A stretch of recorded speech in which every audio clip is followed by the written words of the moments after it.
Hola, hola, hola, amigos y amigas de la historia. Hoy os vengo a hablar de una auténtica abominación de ser humano, una de las personas más malvadas probablemente que han pisado la tierra. Voy a hablaros probablemente del mayor hijo de la del régimen nazi, tal cual.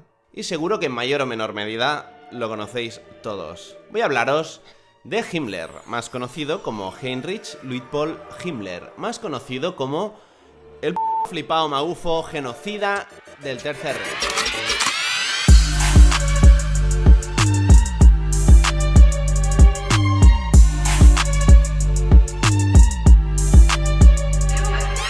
Bien, Heinrich Himmler. A pesar de que no suene de nada el nombre, seguramente todos tenéis aquella imagen del nazi malo malísimo de las películas. Ese tío vestido de negro, que persigue a los protagonistas allá donde van. En películas de ciencia ficción, por ejemplo, ese típico nazi que está experimentando, rollo en Hellboy.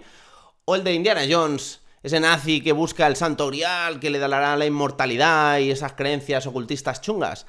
Bien, pues esa imagen es Himmler. Esa imagen está tomada del propio Himmler. Pero vamos a empezar por el principio.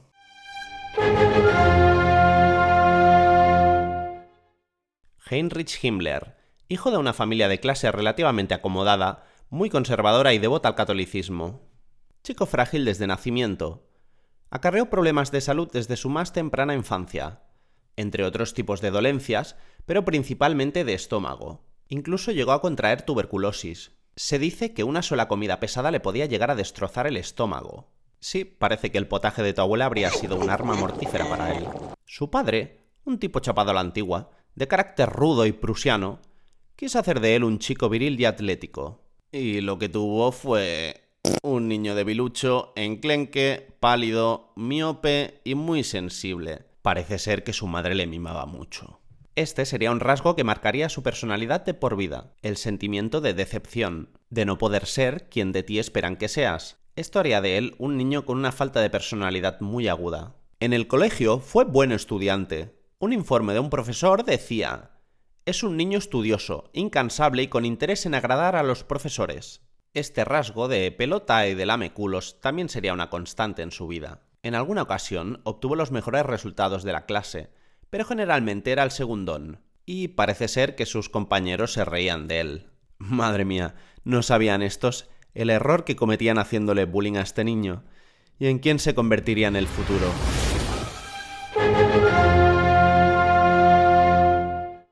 Vamos a ver, con todos los antecedentes que te he dado antes, ¿tú querrías a este tío detrás tuyo protegiendo tu culo en una guerra? Pues eso, que no participó en la Primera Guerra Mundial y no pegó un solo tiro. Siguiente. A ver, la realidad es que estuvo en el batallón de reserva. Pero en noviembre de 1918, justo cuando él estaba en periodo de entrenamiento, sobrevino el final de la Primera Guerra Mundial. Entonces no pegó un solo tiro. Pero quién sabe qué hubiera pasado si se hubiera metido en la guerra, porque un personaje así igual nos hubiéramos ahorrado unas cuantas cositas.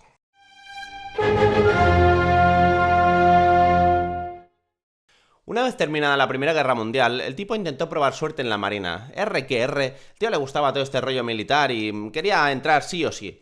¿Pero qué pasa? Pues que con ese cuerpo escombro que traía de serie y con esas gafitas, miope perdido, pues descartaron su candidatura. Realmente se dio cuenta y fue un varapalo muy duro para él darse cuenta de que quizá no valía para esto. A pesar de mucho que le gustase, no tenía ni cuerpo, ni espíritu, ni siquiera la salud le acompañaba para llevar una vida dura como tiene que ser un soldado. Entonces empezó a estudiar agronomía en la actual Universidad Técnica de Múnich. Por aquella época, el objetivo de su lengua fue el culo del presidente de la Fraternidad de Esgrima, que, curiosamente, era judío. Contradicciones everywhere. Y eso a pesar de su creciente antisemitismo. Por aquella época ya empezaba a leer libros sobre la superioridad de la raza aria, pero el peloterismo le podía. Acabados sus estudios, se puso a trabajar en una planta de estiércol. El chico era un trastornado de los uniformes y las doctrinas militares, a pesar de no haberlas ejercido formalmente, pero seguía queriendo formar parte de ello. Así que empieza a codearse en el creciente ambientillo paramilitar de la época. Recordemos que el sentimiento general de aquella sociedad era el resentimiento. Resentimiento con el resultado de la guerra y de cómo las potencias aliadas, el bando ganador de la guerra, había tratado al bando perdedor, es decir, ellos. principalmente a través de la firma del Tratado de Versalles, que supuso un golpe tremendo a las aspiraciones que por aquel entonces tenía Alemania. Así que, por aquel enfermizo ambiente de testosterona y de rabia, conoce a Ernst Röhm, uno de los primeros miembros del Partido Obrero Alemán, el DAP, y futuro NSDAP, o Partido Nazi. Era un veterano de guerra y un héroe. Himmler le admiraba, así que ya tenía un nuevo culo que lamer. Sin más demora, se pega a él como una lapa, y se une al Partido Nazi en noviembre de 1923.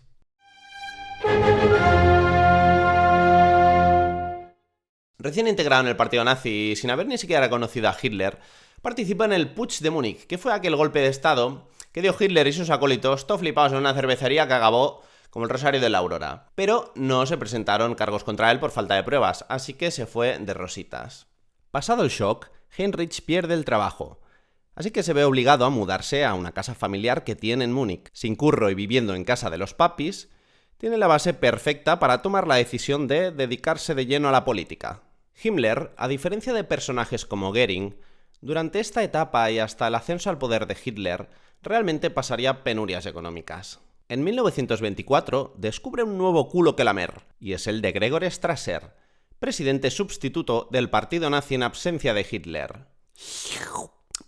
Así que empieza a ascender en el escalafón. Es nombrado secretario del partido y asistente de propaganda. En 1925, con Hitler ya absuelto de la cárcel, Himmler se une a las SS. Entonces todavía era un pequeño grupo dentro de las SA. El tipo practicaba la abstinencia activa. Estaba convencido de que, entre comillemos, la castidad era la máxima exposición de la virtud del hombre. Vamos, que no se comía una rosca. Por supuesto, está absolutamente en contra de la masturbación, de las relaciones extramatrimoniales y de la prostitución. En 1929 monta una granja avícola con su mujer. ¿Su mujer? Sí, su mujer. ¿Pero no me habías dicho que era un chico casto y puro que estaba en contra de las pajas?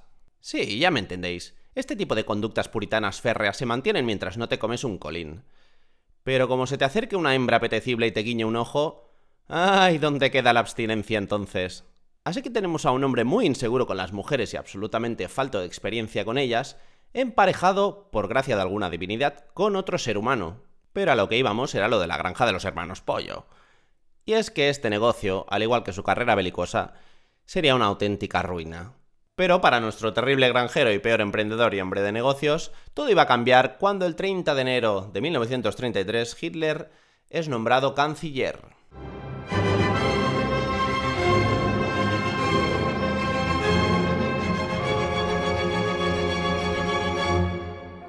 Las SS en principio fueron un cuerpo integrado dentro de las SA, cuyo objetivo principal en un principio era la seguridad personal del propio Hitler. Himmler asciende a jefe de las SS en 1929. Hay que reconocerle que fue capaz de aumentar el grueso del cuerpo de 290 hombres que había por aquel entonces a 3.000 en un solo año. El ascenso al poder de Hitler permitió aumentar al cuerpo en 52.000 miembros. O sea que lo que era en un principio un pequeño cuerpo de seguridad personal de Hitler, ahora se había convertido en un pequeño y verdadero ejército. A partir de entonces, ya con plenos poderes en las SS, Himmler empezaría a dar rienda suelta a su imaginación y a remodelar las SS a su gusto. Por supuesto, a gusto de un niño atormentado y muy acomplejado. Para empezar, las condiciones de admisión debían ser realmente estrictas. Solo se aceptarían alemanes racialmente puros. Esa pureza aria debía ser demostrable y haberse mantenido en al menos 8 generaciones previas. Eso lo convertía en un auténtico club selecto, de alemanes más puros y más guays que los alemanes estándar. Su perfil de superhombre alemán eran hombres altos, fuertes, rubios, guapos y con ojos azules. Vamos, hechos a imagen y semejanza de su creador. Sí, era una ironía, por si no se ha entendido. Himmler no consideraba a sus SS como simples soldados, sino que les llamaba monjes guerreros. Según él, serían una renacida orden negra que seguiría los preceptos del antiguo paganismo germano. Como os habréis dado cuenta, Himmler era un magufazo del copón. Pero este tema mejor lo tocaremos en el próximo apartado. Otro apartado importante, sobre todo para una psicología débil y acomplejada como la suya, sería el estético. Y es que el miedo tenía que ser palpable con su sola presencia. De manera que decide idear unos trajes cuyo objetivo sea el de provocar miedo. Con ese componente psicológico en mente, decide encargarle el diseño de los trajes a Hugo Boss. Sí, Hugo Boss, el de los anuncios de las colonias y eso. El mismo. Parece ser que era un poquito nazi. Y así es como se crearon los emblemáticos trajes negros que pasarían a la historia de tantas y tantas películas, siempre asociados a la maldad absoluta. Yo creo que en mayor o menor medida os hacéis todos una idea. Uniforme negro, camisa blanca y una calavera en la gorra con dos tibias cruzadas. Recuerdo de insignias militares anteriores, pero en plan flipao. El tipo hasta se molestó en crear un lema para el cuerpo. Mi honor se llama lealtad. Sí, vale, no es el colmo de la originalidad, pero bueno, es algo. Pasaron los años. Hitler ya confiaba plenamente en él. Le confió que desconfiaba de Ernst Röhm, el líder rudo y homosexual de las SA. Por aquel entonces las SA se habían convertido en un cuerpo poderosísimo dentro del partido nazi. Quizás demasiado poderoso. Esa era la opinión de Hitler, que veía como el cuerpo del partido nazi, en inicio un movimiento revolucionario, ahora afianzado en el poder, se había movido hacia el conservadurismo. En cambio, las SA seguían manteniendo su ideal revolucionario inicial y cada vez más tendente al izquierdismo. De hecho, era un grupo partidario de la lucha de clases. Hitler, además, era un tipo muy paranoico y recelaba de su poder. Así que, temiéndose que ese grupo de rojeras liantes pudieran montarle un golpe de estado dentro del propio partido, a manos de Ernst Röhm, decide montar una operación de limpieza que sería conocida como la Noche de los Cuchillos Largos. Así que deciden dar un golpe dentro del propio partido para acabar con la supuesta insubordinación y ya de paso aprovechar y rematar ciertas rencillas internas. Una vez encarcelados y asesinados todos los elementos potencialmente peligrosos, entre ellos el antiguo líder de las SA Ernst Röhm, las SS pasan a absorber a las SA. Se crean entonces los primeros campos de concentración para enemigos del Estado.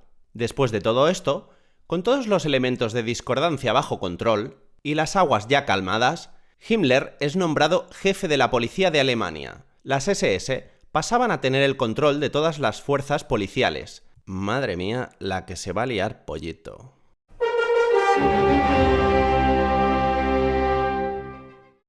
Bien, hagamos un alto en el camino cronológico que estamos siguiendo, porque hay que hablar de magufería, es decir, ocultismo y creencias paranormales. Y es que si por algo ha pasado a la historia Himmler, es por ser uno de los máximos exponentes del mundillo nazi. En todas estas creencias paranormales y historias extrañas, el tío se las tragaba todas. O sea, estamos hablando de que Iker Jiménez a su lado era la nave de la racionalidad y de la ciencia empírica, en serio. El tío hasta se creía la reencarnación de Enrique I, el rey de Germania del siglo X. Una locura. Para empezar hay que hablar de la sociedad Thule, una sociedad ocultista y racista que en sus inicios patrocinó al Partido Obrero Alemán. Por tanto, vemos que ya desde los inicios del movimiento nazi hay elementos de carácter ocultista. La siguiente sociedad con la misma idea pero ya llevada al límite sería Ahnenerbe o Studiengesellschaft. Vamos, en español, Sociedad para la Investigación y Enseñanza sobre la Herencia Ancestral Alemana. Esta sería una entidad pseudocientífica creada en 1935 por idea de Himmler, dirigida por él y dos oficiales más. En principio no distaría mucho de chiringuitos actuales creados ex proceso para colocar amiguetes, tipo el Tony Cantó y su Oficina del Español, o la Oficina Española de la Bicicleta de Ábalos, típico grupo de vagos a los que se les destina un dinero para que lo quemen en sus ideas de mierda. La diferencia con estos es que en la Ahnenerbe se lo tomaban muy en serio. Una de sus actividades era el estudio del alfabeto rúnico, que sería tan importante para la simbología nazi, como por ejemplo las dos S de las SS. La sociedad contó con medios ilimitados. Financió diversas expediciones de carácter antropológico y arqueológico, póngase entre comillas, en busca de reliquias y obras de arte que confirmasen las trastornadas teorías sobre la superioridad racial germana. En aquella época todavía se basaban en teorías trasnochadas como la craneometría, o la idea de que la forma del cráneo puede determinar, entre otras cosas, etnias, razas o caracteres. El objeto final de todos sus estudios era acabar con la cristiandad e imponer un nuevo dogma de fe exclusivamente nacional socialista. Vaya vallita, cómo se parece esta idea al comunismo, ¿no? Entre otras majaronadas, enviaron gente a expediciones en busca del Santo Grial, de la lanza de Longinus, del martillo de Thor y una expedición al Tíbet en busca del Yeti. Sí, tal cual. Otro de los muy malos inventos fue el Lebensborn, una organización basada en la teoría de la superioridad genética y el darwinismo social, es decir, la idea de que el control de la natalidad puede afectar en la genética futura. Se pretendía juntar a padres y a madres escogidos por su pureza genética y, mediante el control de la genética hereditaria, pretender una raza única aria mundial. Vamos, una idea de mierda, y más cuando piensas que el creador tenía esta pinta. De hecho, estas ideas dieron bastante que hablar, y en los mentideros se comentaba y se hacían chistes acerca de que el propio creador no cumplía ninguno de estos requisitos básicos estéticos que él proclamaba. Ni rubio, ojos azules, ni alto. Lo que pasa que por aquel entonces Himmler tenía tanto poder que nadie se atrevió nunca a decírselo a la cara.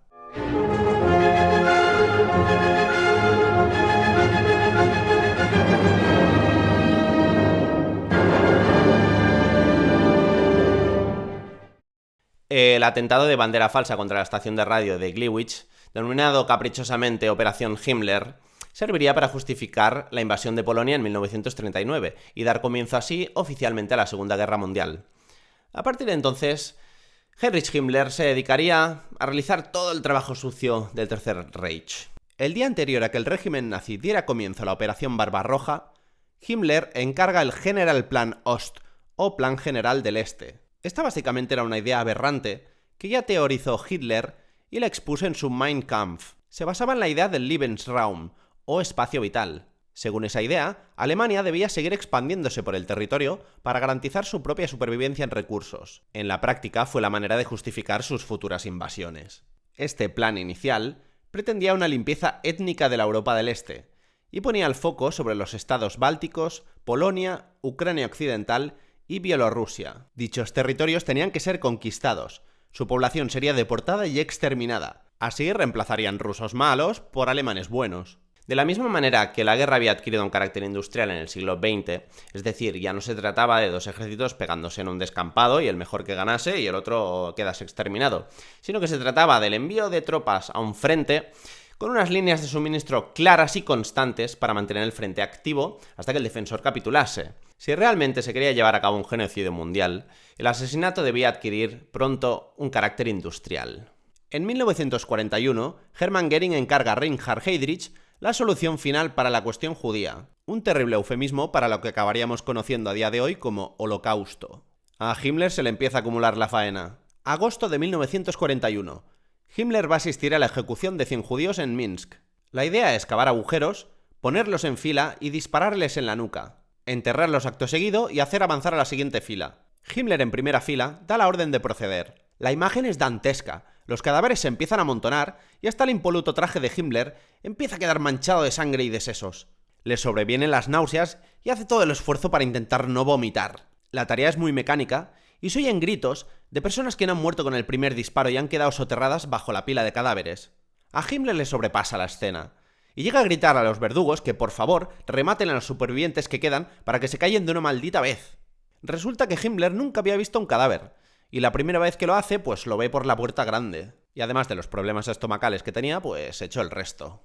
Pero si de algo le sirvió la experiencia, fue para darse cuenta del gasto descomunal de munición que suponían esas ejecuciones. Y luego, por otro lado, agárrense los machos, estaba la terrible experiencia que suponía para los soldados de las SS tanta ejecución y tanta sangre y tanto víscera. Y es que su jefe estaba muy preocupado por la salud mental de sus verdugos. Había que dar un paso más. Había que exterminar de manera eficiente. Al principio, se usaron camiones gaseados a través de un conducto conectado al propio tubo de escape. De esa manera, los esfínteres se relajan. Y a la hora de realizar la tarea de sacar los cadáveres, la hacía realmente desagradable, además que logísticamente era imposible a gran escala. A partir de esa primera idea, se construyen las primeras cámaras de gas. Serían aquellos infames y conocidos habitáculos, cruelmente revestidos como duchas, por las que salía el gas Zyklon B, un gas pesticida cuyo conglomerado empresarial formaba parte Bayer, por cierto, la de las aspirinas.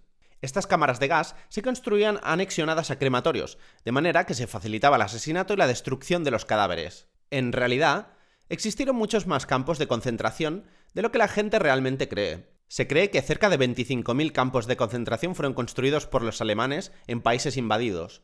Pero de todos ellos, 58 fueron sus campos de concentración principales.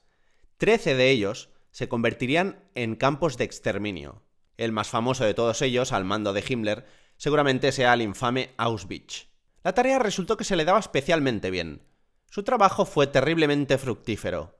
Su recuento final a día de hoy se sigue calculando en 6 millones de judíos muertos. Ese es el número de víctimas que provocó el Holocausto, aunque seguramente fueron más. La perversa lógica que movía a Himmler era el deber patriótico. De hecho, hay una anécdota muy cruel que refleja lo vaporosos que eran los criterios que debía tener un alemán en su aspecto físico para determinarse como puramente ario. Y es que en la matanza de Minsk, que os he comentado antes, donde Himmler estaba en primera fila, de entre los 100 prisioneros que iban a ser ejecutados, le llamó la atención un chico joven que cumplía todos los estándares para ser considerado un ario puro. Era alto, rubio, de ojos azules. Himmler se le acercó y le preguntó: ¿eres judío? Y le dijo: sí. Le dijo: ¿tus padres son judíos? Y le respondió increíblemente honesto: sí. Le preguntó entonces: ¿tus antepasados son judíos? Y le dijo: sí. Bueno, pues entonces ni siquiera yo puedo hacer nada para salvarte. Fijaos la estupidez que suponía la distinción del aspecto exterior. La realidad era que muchos judíos ni se distinguían de los propios alemanes nazis. Es por eso que vieron la necesidad desde un principio de marcarlos, primero en la ropa, y más tarde en los campos de concentración les tatuarían un número. Lo que no se le dio también fue el mando militar. En 1945, y con el final de la guerra a las puertas, Hitler le nombra comandante del grupo de ejércitos Vístula, con el objetivo de frenar la ofensiva soviética, y todo eso sin tener absolutamente ninguna experiencia de mando militar. El general Heinz Guderian comentó que era una estupidez haberle nombrado, y viéndoselas venir, le procuró toda la ayuda posible, nombró a diversos oficiales para que le ayudaran. Así que nuestro ahora comandante Himmler establece el centro de mando en su tren especial, el Sonderzug Steiermark. Este en realidad era un cacharro con una sola línea telefónica, constaba de mapas inadecuados y prácticamente estaba incomunicado. Bueno, pues el tío no salía del tren. Trabajaba 4 horas al día, antes de empezar la jornada exigía un masaje, faltaría más. Y después del almuerzo se echaba una siesta, para que después digan los alemanes de los españoles. Si es que... Total, que el resultado fue desastroso. A Himmler se le amontonaban los problemas. Era incapaz de cumplir un solo objetivo militar. Se ponía muy nervioso y enviaba mensajes incoherentes a Hitler. Y es que volveríamos a tocar un tema clave en su psicología, que era el tema de la decepción. La decepción volvía a su vida. Pero esta vez no era a su padre, sino a su deidad, Adolf Hitler, nada menos. Hitler, por sus cojones morenos, fue incapaz de reconocer la cagada que había hecho nombrando a Himmler, y culpó directamente a los oficiales que Heinz Guderian había asignado. No duraría mucho porque varias operaciones fallidas después y sin demasiado margen de maniobra, acabó culpando a Himmler y le destituyó. Ese fue el inicio del deterioro de su relación.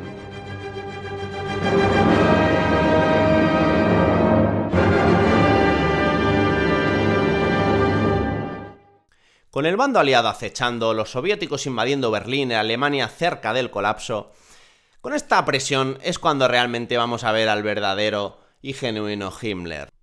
Himmler asiste al cumpleaños de Hitler, y tras pasar un día muy chachi, este le proclama su lealtad total a la causa. Esta iba a ser la última vez que se verían. Al día siguiente del cumple, el leal Himmler, viéndolas venir, con el final de la guerra cerca y el ojete cerrado como tenía, se reúne con el representante del Congreso Mundial Judío, que digo yo que algo molesto debería estar con él. Bueno, pues va y le dice que los campos de exterminio no son lo que parecen, que en realidad eran para el control de los muertos por tifus, y que en Auschwitz la tasa de supervivencia era altísima, vamos, un spa de 5 estrellas. 2 días después de este patético y desesperado intento, se reúne en el consulado de Suecia y se presenta como el líder provisional de Alemania. Además les asegura que Hitler estará muerto en breve. Vamos, que le había hecho la cama a su glorioso llamado Führer. Y es que con este tío los calificativos se te acaban. O sea, además de acomplejado, era un cobarde y un traidor. Y un poco idiota también, porque su brillante plan era hablar con Eisenhower en persona y explicarle que los norteamericanos y los británicos se tenían que unir a él para combatir a los soviéticos y así salvar su culo. Vamos, que no tenía ni un cabo suelto. La noticia acabó llegando a oídos de Hitler, que obviamente montó en cólera. ¿Cómo su leal Heinrich había podido hacerle esto? Lo cierto es que no era ni la primera ni la última traición que tendría, porque Goering también lo intentó. Obviamente Eisenhower rechazó la idea y le declaró el mayor criminal de guerra de la Alemania nazi. En un intento bastante patético de desaparecer, el tío se hizo con documentación falsa, se afeitó el bigote y se afeitó la cabeza, y se puso un parche en el ojo, que es lo típico que te tienes que poner si quieres pasar desapercibido. Pues en un puesto de control británico fue sorprendido y capturado, ¡oh vaya qué sorpresa!, y le enviaron al cuartel general para interrogarle. Allí le humillarían, le expusieron las fotos de los campos de concentración, le golpearon y después de explorarle todas las cavidades de su cuerpo, el médico se percató que tenía un bulto en la mejilla. Ese bulto resultó ser una ampolla de cianuro que rápidamente mordió sin darle tiempo a quitársela de la boca. De manera que, catacroker, murió. Se le indució el vómito y le hicieron un lavado gástrico, pero todo fue inútil. Así acabaría la vida de este desdichado y cobarde genocida. De hecho, hasta le hicieron una máscara mortuoria que luce así de creepy. Ugh. A modo de bonus, dejarme comentar que Himmler estuvo en España, y hay anécdotas bastante curiosas que seguramente contaremos en otro vídeo, pero solo os avanzo que estuvo en Montserrat y no le gustó demasiado la Moreneta, la Virgen Negra, y también fue a los toros y le parecieron un espectáculo desagradable y muy violento. No hay quien lo entienda a este hombre. Todo esto que os he contado es lo que hace de esta persona una de las personas más abominables que ha habido nunca en la historia. Tenía un desprecio por la vida absoluto y ha pasado en la historia como una de las personas más terroríficas que han habido nunca. Un auténtico y genuino hijo de la gran puta.